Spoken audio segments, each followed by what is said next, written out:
The stars looked different this far from Earth. Commander, Jake Morrison stood on the bridge of the UEC Defiant and watched the endless black space through the main window. 3 months they had been traveling through this sector, mapping new systems and looking for planets humans could live on. It was quiet work, peaceful work. Jake liked it that way. Commander, we have something on the sensors, called Lieutenant Tony Banks from his station. The young man's voice carried a note of worry that made Jake turn around quickly. What kind of something, Banks? Big ship, sir, really big, coming our way fast. Jake walked over to look at the sensor display. A screen showed a massive object moving toward them. It was at least 5 times larger than the Defiant, and the Defiant was already a big ship with 800 people on board. Any signals from them? Jake asked. Nothing yet, sir, but they're definitely heading straight for us. Jake felt his stomach tighten. Out here in the empty space between star systems, meeting another ship usually meant trouble.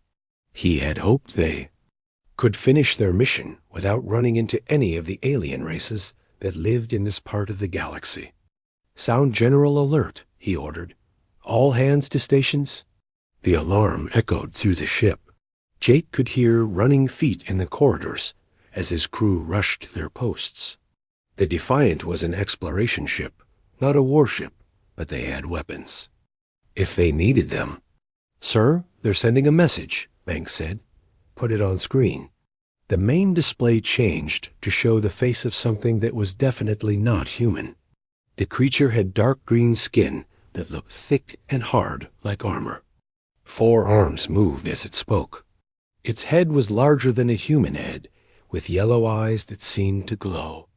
When it opened its mouth, Jake could see sharp teeth. Human vessel, the alien said in perfect English.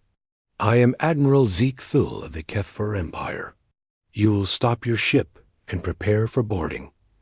Jake stepped forward. This is Commander Morrison of the UE's Defiant. We are on a peaceful mission. We don't want any trouble. Zekthul made a sound that might have been laughter. Trouble? No, human. This is opportunity.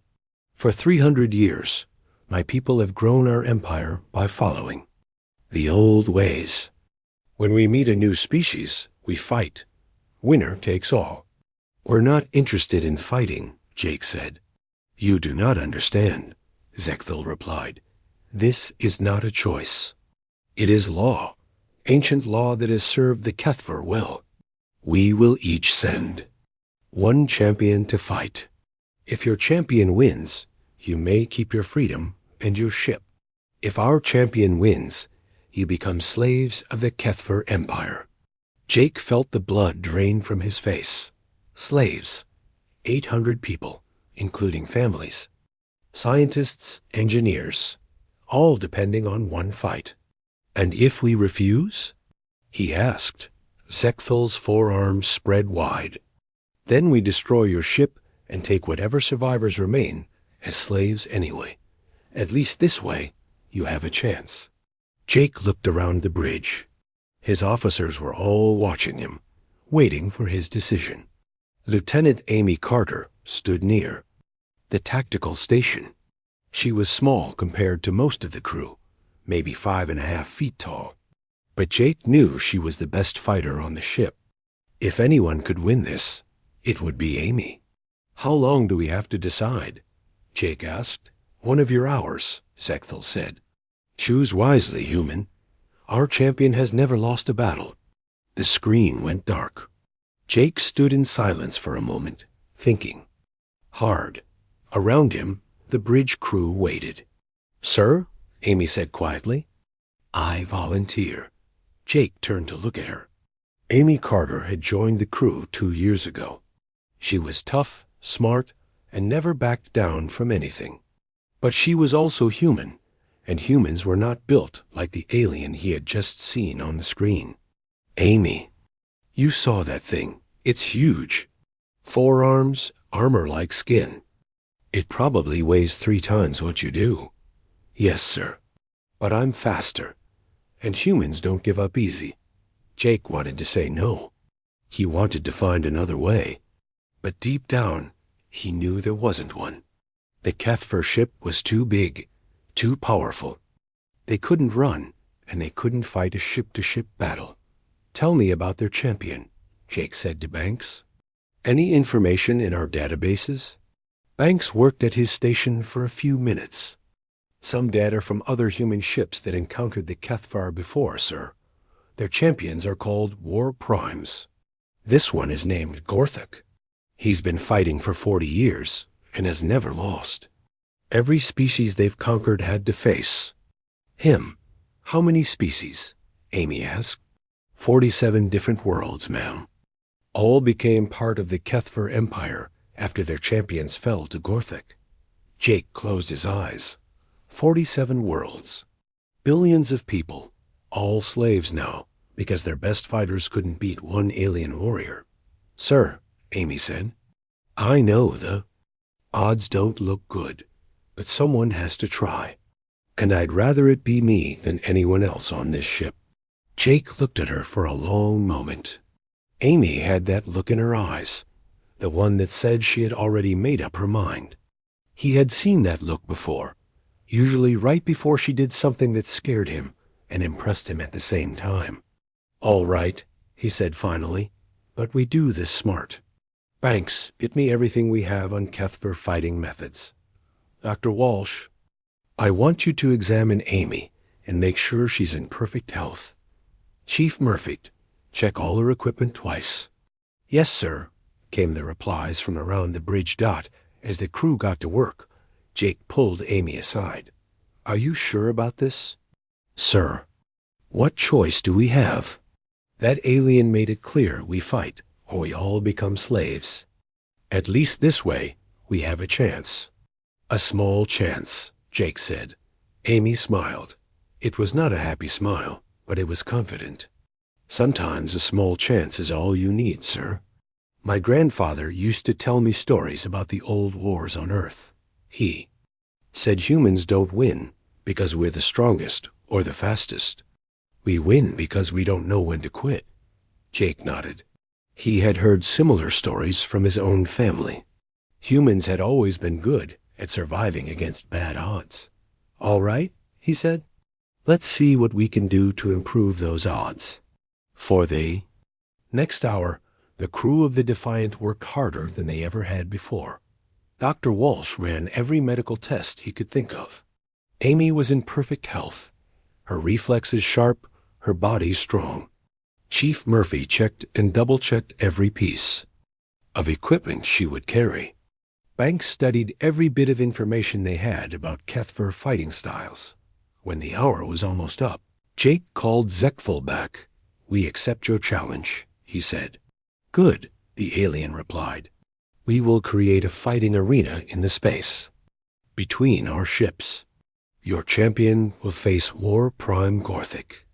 The battle will be to the death." "To the death?" Jake asked. "Of course. How else can we be sure the winner truly deserves victory? Do not worry, human. It will be quick. Gorthok is very skilled." Jake wanted to argue, but he knew it would do. No good. This was their way, their law. He just had to trust that Amy was as good as he thought she was. "Our champion is ready," he said. "Excellent.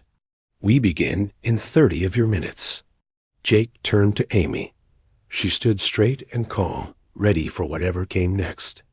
Around them, the crew of the Defiant watched and waited.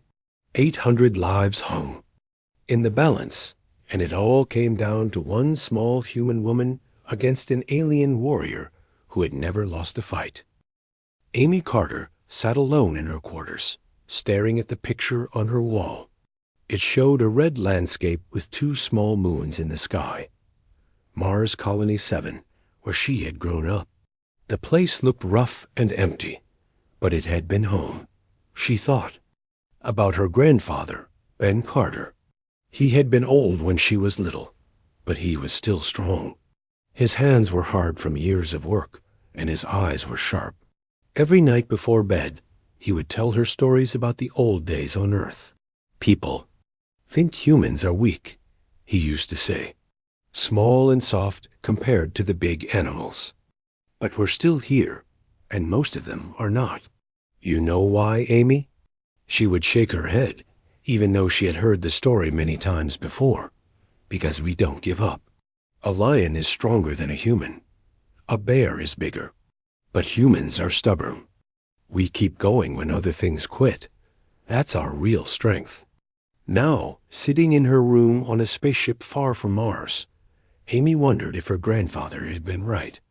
In 30 minutes, she would face something that could probably tear her apart with its bare hands. 4 arms, thick skin like armor, and 40. Years of winning fights.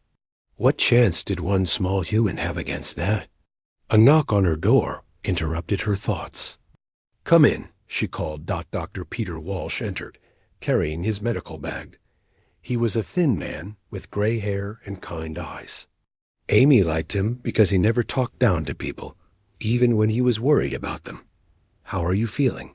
He asked, sitting down across from her. Like I'm about to fight something that could squash me like a bug, Amy said. Dr. Walsh smiled. Well, at least you're being honest. Most people would say they feel fine.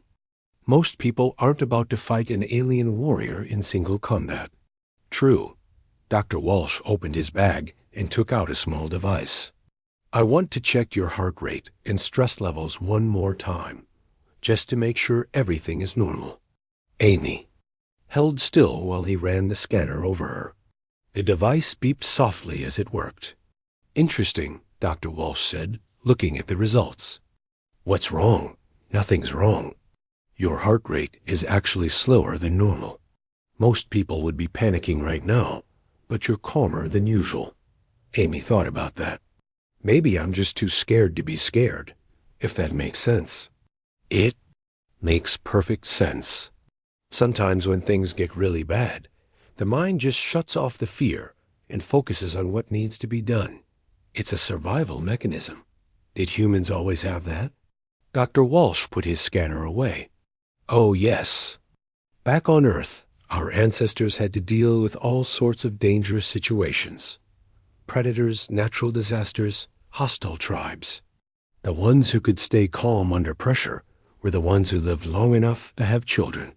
You inherited that ability from thousands of generations of survivors. That made Amy feel a little better. She was not just Amy Carter from Mars Colony 7. She was the end result of a long line of humans who had faced impossible odds and found a way to win.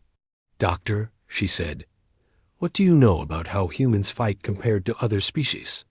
Doctor. Walsh leaned back in his chair. Well, most Earth animals fight in one of 2 ways. They either try to scare their opponent away, or they go for a quick kill. Humans are different. We're persistence hunters. What does that mean? It means we don't try to catch our prey in a quick sprint. We follow it for hours, sometimes days, until it gets too tired to keep running. Then we move in for the kill. No other species on Earth hunts that way. Amy nodded. That sounded like something her grandfather would have told her. So humans are good at outlasting things? The best on our planet. We can run farther than horses, swim longer than dolphins, and work harder than almost any other animal. We're not the fastest or the strongest, but we're the most persistent. Think that will help against this Gorthic? Dr. Walsh was quiet for a moment. I think you have advantages he doesn't expect. The Kethver are used to fighting species that try to match them strength for strength. But humans don't fight that way. We fight smart. Another knock came at the door. Commander Morrison entered, followed by Chief Murphy and Lieutenant Banks. Time to go, Morrison said. The arena is ready.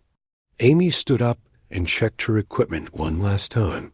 She wore standard combat armor, light but strong.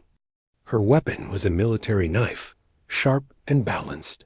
She also carried a small energy pistol with 3 shots. Not much against a creature that had conquered 47 worlds, but it was all the rules allowed. Remember, Chief Murphy said, Your armor has medical sensors built in. We'll be monitoring everything from the ship. If you get hurt bad, we'll know right away. And if I get killed? Amy asked. The room went quiet. Finally, Morrison spoke. Then we'll make sure everyone knows you died trying to save 800 people. That means something, Amy. Amy nodded. She walked to the window and looked out at the space between the two ships. A strange structure had appeared there, like a metal cage with energy barriers for walls. The fighting arena. In a few minutes, she would be in there with something that wanted to kill her. Sir, she said to Morrison, if I don't make it back, tell my family on Mars that I was thinking about them. And tell them what my grandfather used to say about humans being stubborn. You'll tell them yourself when we get home, Morrison replied. But Amy could see the worry in his eyes. They walked through the ship together. Other crew members stopped what they were doing to watch Amy pass. Some nodded, some smiled, and some just stared. Amy knew they were all thinking the same thing she was. One small human against an alien champion who had never lost. It did not look good. At the transport bay, Amy put on her helmet and checked the seals on her armor. Space was cold and airless. If her suit failed, she would die before the fight even started. Communications are working, Lieutenant Banks reported. We'll be able to hear everything that happens. Amy climbed into the small transport pod that would carry her to the arena. As the door closed, she took one last look at her crewmates. They were counting on her to do the impossible. The pod launched from the Defiant and crossed the empty space to the arena. Through the small window, Amy could see the massive HFY ship. It looked like a weapon, all sharp edges and dark metal. Lights moved across its surface like glowing scars. The pod docked with the arena. Amy opened the door and stepped inside. The arena was about 50 feet across, with metal walls and an energy barrier ceiling. The floor was solid, giving good footing for the fight to come. On the other side of the arena, another door opened. What stepped through made Amy's breath catch in her throat. Gorthik was even bigger than she had expected. He stood at least 8 feet tall and was built like a walking tank. His forearms were thick with muscle, and his skin looked like it was made of dark green metal plates. Scars covered his body, proof of battles won over 4 decades of fighting. He carried weapons that looked like clubs, but Amy could see they were made of the same hard material as his skin. One hit from those would break every bone in her body. Gorthik looked at Amy and made a sound that might have been laughter. This is your champion, humans, this small thing? Amy did not answer. She was too busy studying her opponent, looking for weaknesses. He was big and strong, but he was also heavy. Heavy things moved slowly. Maybe that would be enough. I have killed champions twice your size, little human, Gorthik continued. Warriors with claws and fangs and armor thicker than yours. What makes you think you can succeed where they failed? Amy finally spoke. Maybe because I'm not trying to be like them. Gorthik tilted his massive head. What do you mean? I mean, I'm not going to fight like a HFY. I'm going to fight like a human. The alien champion laughed again, but this time it sounded less certain. He had fought many species, but perhaps he had never fought anything quite like a human before. A voice echoed through the arena. Admiral Zikthul speaking from his ship. Let the challenge begin. Fight until one falls and does not rise again. Amy drew her knife and crouched low. Across from her, Gorthik raised all 4 of his weapons and roared. A sound echoed off the arena walls like thunder. The fight was about to begin. Gorthik charged like a moving mountain. His 4 arms swung the heavy clubs in a pattern that would crush anything caught in their path. The sound of his feet hitting the arena floor was like thunder. Amy could feel the vibrations through her. Boots. She did not try to block the attack. She did not try to stand her ground. Instead, she did what humans had been doing for thousands of years when faced with something bigger and stronger than themselves. She moved. Amy dove to the side just as the clubs whistled through the air where she had been standing.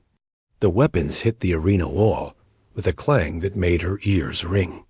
Sparks flew from the impact. If those clubs had hit her, she would have been dead before she hit the ground. GORTH single quotes AK spun around faster than Amy expected. For something so big, he moved well. But he still had to turn his whole body to face her, and that took time. Amy was already moving again, running along the curved wall of the arena. "Stand still and fight, coward," Gorthic roared. He swung. At her again, all four arms working together. The clubs came so close to Amy's head that she felt the wind from them. Amy kept moving. She had learned long ago that people called you a coward when you were doing something they did not understand. Her grandfather had told her about the old wars, where human soldiers would attack and then disappear, attack and disappear. The enemy would call them cowards too, right up until they lost the war. On the bridge of the Defiant, Commander Morrison watched the fight through the arena's cameras. His hands gripped the railing so tight, his knuckles were white. "She's just running away," Lieutenant Banks said. "Why doesn't she fight back?" "She is fighting back," Morrison replied. "Just not the way you expect." Dr. Walsh was monitoring Amy's medical readings. Her heart rate is steady. She's not panicking. Whatever she's doing, she has a plan. Morrison hoped the doctor was right. So far, Amy had not even tried to attack Gorthic. She just kept moving, staying just out of reach of those deadly clubs. But she could not keep running forever. The arena was only 50 feet across. Eventually, the alien would corner her. Inside the arena, Amy was thinking the same thing. She needed to do more than just avoid getting killed. She needed to find a way to hurt Gorthic. But how do you hurt something that looked like it was made of metal? She watched the way he moved as she ran. Gorthic was strong and fast, but he was also heavy. When he swung his clubs, his whole body had to move with them. When he missed, it took him a moment to get ready for the next attack. Those moments were small, but they were there. Amy decided to test something. Instead of running in a circle around the arena, she suddenly changed direction and ran straight at Gorthic. The alien's yellow eyes went wide with surprise. He raised all four clubs to smash her as she approached. At the last second, Amy dropped to her knees and slid under his weapons. She slashed with her knife at the back of his left leg as she passed. The blade scraped across his thick skin, but did not cut deep. Still, it was the first hit she had landed. Gorthic roared in anger and spun around. "You think your little knife can hurt me? I have armor that has turned away swords and spears." Amy was already moving again, but she smiled inside her helmet. The knife had not hurt him much, but it had surprised him. And surprise was something she could use. "Come back here and die properly," Gorthic shouted. He charged at her again, swinging his clubs in wide arcs. But this time, Amy noticed something important. When he swung with his upper arms, his lower arms had to move differently to keep his balance. For just a moment, one side of his body was less protected. Amy filed that information away in her mind. Humans were good at noticing patterns, at figuring out how things worked. It was one of the things that made them good hunters. The fight continued. Gorthic would attack, Amy would dodge. Sometimes she would dart in and land a small cut with her knife before dancing away again. Each cut was tiny, barely scratching his thick skin. But they were adding up. "This is taking too long," Gorthic said. His breathing was getting heavier. "You fight like a pest, not a warrior." Amy did not answer. She was saving her breath. Running and dodging took energy, and she needed to be smart about how she used it. But she was starting to notice something important. Gorthik was getting tired. It made sense when she thought about it. He was much bigger than her, which meant he needed more energy to move, and he was used to fights that ended quickly. His muscles were built for short bursts of power, not long battles. Amy, on the other hand, had grown up on Mars Colony 7. The gravity there was lighter than Earth's, but the work was hard.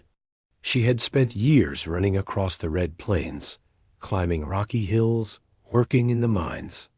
Her body was built for endurance. "Sir," Dr. Walsh said on the Defiance Bridge, "Amy's vital signs are still steady. But I'm picking up something interesting from the alien." "What kind of something?" Morrison asked. "His movements are starting to slow down. I think he's getting tired." Morrison felt a spark of hope. Maybe Amy's plan was working after all. In the arena, Gorthik was beginning to realize the same thing. This was not like his other fights.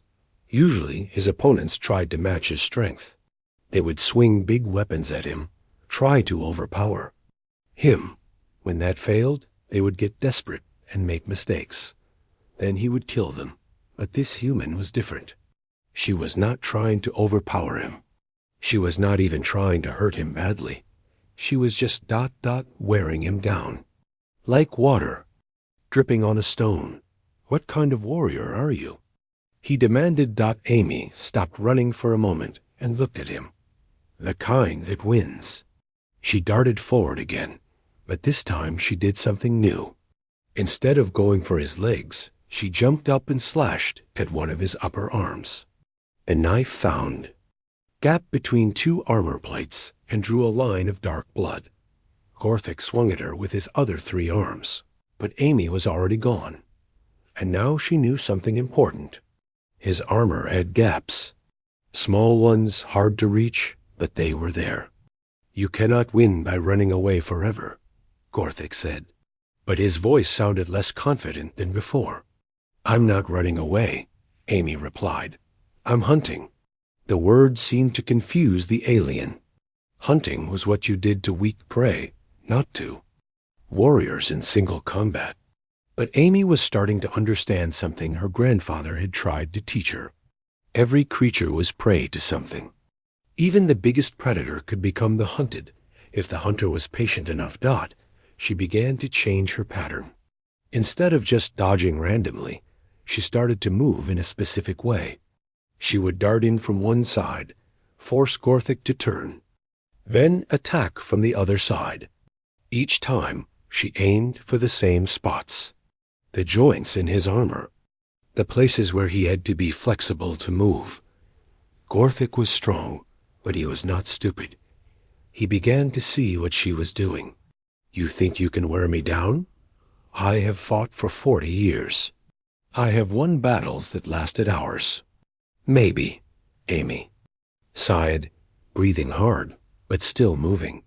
But how many of those battles were against something that just would not quit? She could see the doubt in his yellow eyes now. This was not going the way he expected. None of his previous opponents had fought like this. They had all tried to be warriors. Amy was being something else, something he did not understand. A predator that hunted by, never giving up. The real fight was just beginning. 20 minutes had passed since the fight began. Gorthik's breathing was now loud and heavy. His 4 arms, which had moved like lightning at the start, were slower now. The clubs felt heavier in his hands. Sweat dripped from his face and his. Yellow eyes showed something he had never felt before in 40 years of fighting. Amy was tired too, but differently. Her legs ached from all the running and dodging. Her lungs burned from breathing hard inside her helmet. But her mind was clear and focused. She had found a rhythm now, a pattern that worked. She was like a dancer who had learned the steps, moving to music only she could hear. "This is impossible," Gorthik said between heavy breaths. "You should be dead by now." Amy wiped blood from a cut on her arm, where one of his clubs had come too close. "Sorry to disappoint you." She had learned his patterns now. When he swung with his upper right arm, his lower left side was open for exactly 2 seconds. When he turned to face her, there was a moment when his back leg was not protected. When he raised all 4 arms for a big attack, the armor plates on his neck separated just enough for a knife to slip through. The problem was getting close enough to use that knowledge. Gorthik was still dangerous. One solid hit from those clubs would end the fight. Amy had to be perfect every time. He only had to be lucky once. On the Defiance Bridge, the crew watched in amazement. Chief Murphy had pulled up the technical readings from the arena. "Look at this," he said to Commander Morrison. "The alien's energy output has dropped by 30%, but Amy's is only down by 10%. What does that mean?" Morrison asked. Dr. Walsh answered. "It means she's built for this kind of fight, and he's not. His body is designed for quick, powerful bursts. Hers is designed for steady, long-term effort." Lieutenant Banks shook his head. "She's so small compared to him. How is she still going?" "Because she's human," Morrison said simply. "And humans don't know when to quit." In the arena, Amy decided it was time to take a bigger risk. Gorthik was getting tired, but he was also getting desperate. Desperate enemies were dangerous because they stopped following patterns and started doing unexpected things. She needed to end this soon, while she still had the advantage. The question was how Amy studied the alien as he prepared for another attack. His movements were still strong, but they were not as smooth as before. When he lifted his weapons, she could see the strain in his muscles. When he turned, it took him just a little longer than it had at the start. Most importantly, his guard was dropping.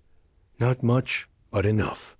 The joints in his armor that had been impossible to reach before were now just barely possible. If she was fast enough, if she was precise enough, if she was willing to take a chance that could get her killed, Amy made her decision. Instead of running away from Gorthik's next attack, she ran toward it. Gorthik saw her coming and raised all 4 clubs above his head. This was the attack he had used to kill dozens of champions before. He brought all 4 weapons down at once, creating a wall of crushing force that nothing could survive. But Amy was not where he expected her to be. At the last second, she dove forward and rolled between his legs. As she came up behind him, she slashed her knife across the back of his right knee, right where 2 armor plates met.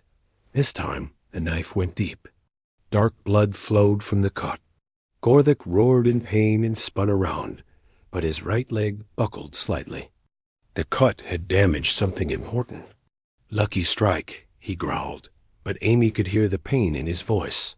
"No," she said. "Planned strike." Amy began to attack more often now. Instead of just dodging and running, she would dart in and strike. At the spots she had identified, each attack was carefully aimed at a joint or a gap in his armor. She was like a surgeon with a scalpel, cutting away at his ability to fight. Gorthik tried to adapt. He changed his stance to protect his injured leg. He held his clubs differently to guard his weak spots. But every change he made opened up new weaknesses, and Amy was there to find them. "Stand still and fight me properly," Gorthik demanded. "This is properly," Amy replied, "for a human." She struck again, this time at his left shoulder joint. The knife found its mark, and another line of blood appeared. Gorthik's left upper arm moved more slowly after that. On his ship, Admiral Zeke Thule watched the fight with growing concern. This was not how these battles were supposed to go.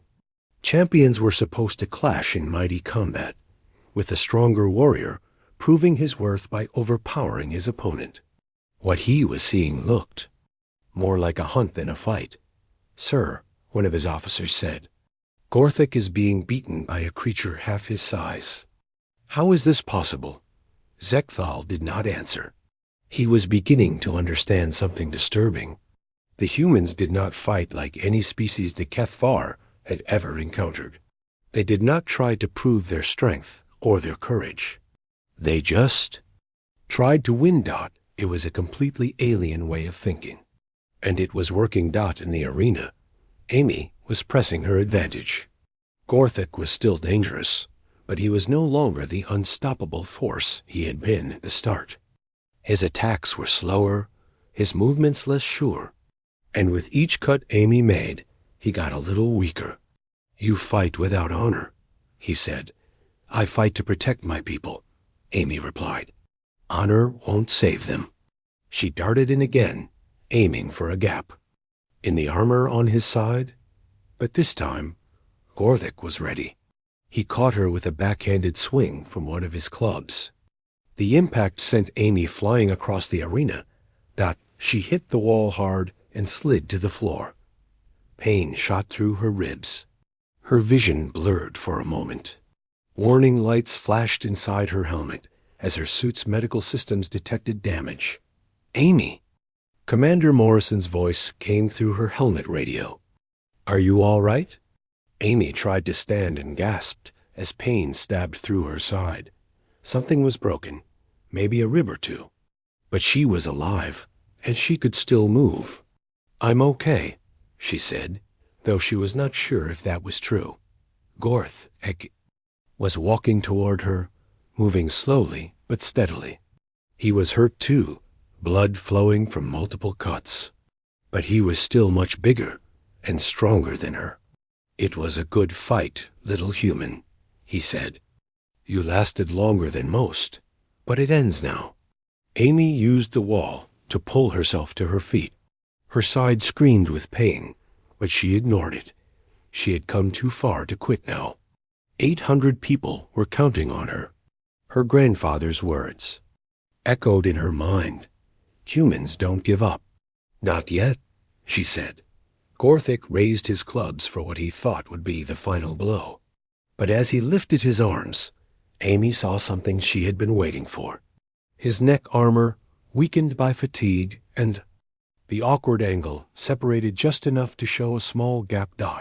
It was a tiny target, barely an inch wide. And she would only get one chance. If she missed, she would be dead in the next second. Amy gripped her knife and prepared to make the most important throw of her life. Everything depended on the next few seconds. Everything came down to this. One moment. She took a deep breath, aimed carefully, and let the knife fly. The knife flew through the air like a silver bird. Amy watched it spin end over end, moving toward the tiny gap in Gorthic's neck armor. Time seemed to slow down. She could hear her own heartbeat in her helmet. She could hear the alien's heavy breathing. She could hear the distant hum of the arena's energy barriers. The blade struck true. It slipped through the gap in Gorthic's armor and sank deep into his neck. Dark blood sprayed from the wound. The alien's yellow eyes went wide with shock and pain. Gorthic dropped his clubs. His 4 hands went to his neck, trying to stop the bleeding. He took one step forward, then another. His massive body swayed like a tree in a strong wind. "Impossible," he whispered. "I am Gorthic. I have never lost. I cannot lose to something so small." But even as he spoke, his legs gave out.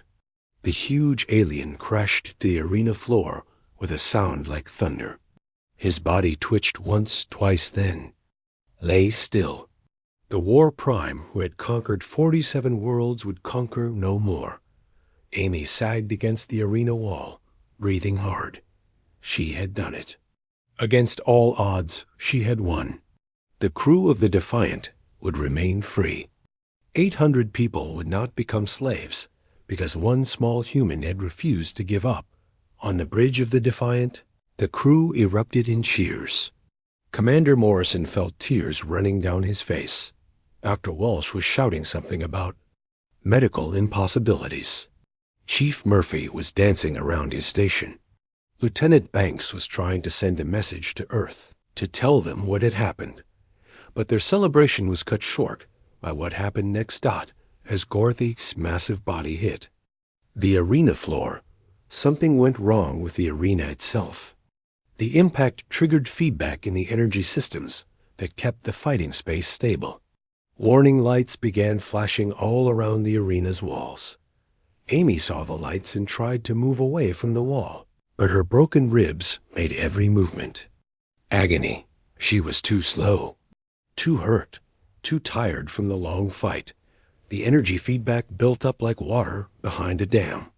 Then, with no warning, it released all at once.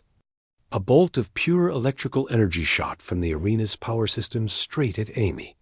The bolt hit her like a giant's fist. It threw her across the arena and slammed her into the far wall. Her armor sparked and smoked.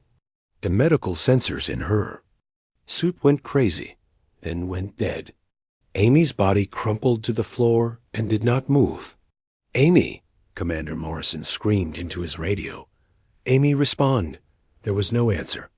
The medical readings from her suit showed nothing. Either the sensors were broken, or Amy was dead. On his ship, Admiral Zeke Thul stared at the arena in confusion. This had never happened before. The human champion had won the fight. By Kethver law, that should have been the end of it. But if the human was also dead, what did that mean? "Sir," one of his officers said, "what are our orders?" The human won, but she may not have survived. Zekthal did not answer immediately. In 300 years of conquest, the Kethvar had never faced this situation. Their laws were clear about victory and defeat, but they said nothing about what happened if both champions died in the arena. Amy lay motionless next to the wall. Smoke rose from her damaged armor. Her knife lay on the floor beside Gorthic's body, still stained with his blood. The arena's emergency lights cast strange shadows over the scene. But then something moved. Amy's hand twitched, then her leg. Slowly, painfully, she began to push herself up from the floor. "I'm still here," she whispered into her radio. Her voice was weak and full of pain, but it was definitely her voice. The bridge of the Defiant exploded with noise again. Morrison was shouting orders to prepare the medical bay. Dr. Walsh was already grabbing his equipment to treat her injuries. The rest of the crew was cheering loud enough to wake the dead. Amy got to her hands and knees, then slowly stood up. Her armor was cracked and burned. Her left arm hung uselessly at her side. Blood ran down her face from a cut on her forehead. But she was standing. She was alive. Admiral Zekthal watched in amazement as the small human got back to her feet. His champion was dead, but somehow, impossibly, the human had survived the arena malfunction that should have killed her. "Remarkable," he said quietly. "Truly remarkable." Amy looked across the arena at Gorthic's body, then up at the cameras. She knew we're watching her. When she spoke, her voice was stronger than before. "The fight is over. I won. By your own laws, my people go free." Zekthal activated the communication system. "Yes, human. You have won. Your ship and your people may go in peace. But I must ask you something. How did you defeat Gorthic? He was the strongest warrior in the Kethver Empire." Amy thought about the question for a moment. He was strong. He was skilled. He was experienced. But he expected me to fight like every other species you've conquered. I didn't. How did you fight? Like a human. We don't win because we're the strongest or the fastest. We win because we don't quit. We keep going when other things give up. That's what my grandfather taught me. And that's what I did. There was a long silence from the Kethver ship. Finally, Zekthal spoke again. "I have conquered 47 worlds, human. I have seen warriors of every description. But I have never seen anything like what you just did. You have earned not just victory, but respect." The arena doors opened. Medical teams from both ships rushed in to help Amy and remove Gorthic's body. Amy waved off most of the help, walking slowly but steadily toward the transport pod that would take her home route as she reached the pod. She looked back one more time at the arena where she had faced the impossible and won. Her grandfather had been right. Humans were stubborn. They kept going when other things quit. And sometimes that was enough. The pod carried her back to the Defiant, where her crewmates were waiting to welcome her home. Dr. Walsh took her straight to the medical bay to treat her injuries. Commander Morrison stayed with her the whole time, still hardly believing what had happened. "You did it, Amy," he said. "You actually did it." Amy smiled through the pain. "We did it, sir. All of us. I just happened to be the one throwing the punches." Later, after her injuries had been treated and she was resting in her quarters, Amy looked out at the stars again. They looked the same as they had before the fight, but somehow everything felt different. Humanity had proven something important. Today, they had shown that size and strength were not the only ways to win. The Kethfer Empire would remember this day. They would remember the small human who refused to fight by their rules. And maybe, just maybe, they would think twice before challenging humans again. Amy closed her eyes and thought about her grandfather. She wished he could have seen what happened today. He would have been proud to know that his lessons about human stubbornness had saved 800 lives. The blow had landed. Gorthik had fallen. And moments later, Amy had nearly fallen too. But she had gotten back up, because that's what humans do. They get back up. They keep fighting. They don't quit. Sometimes that's all it takes to save the day.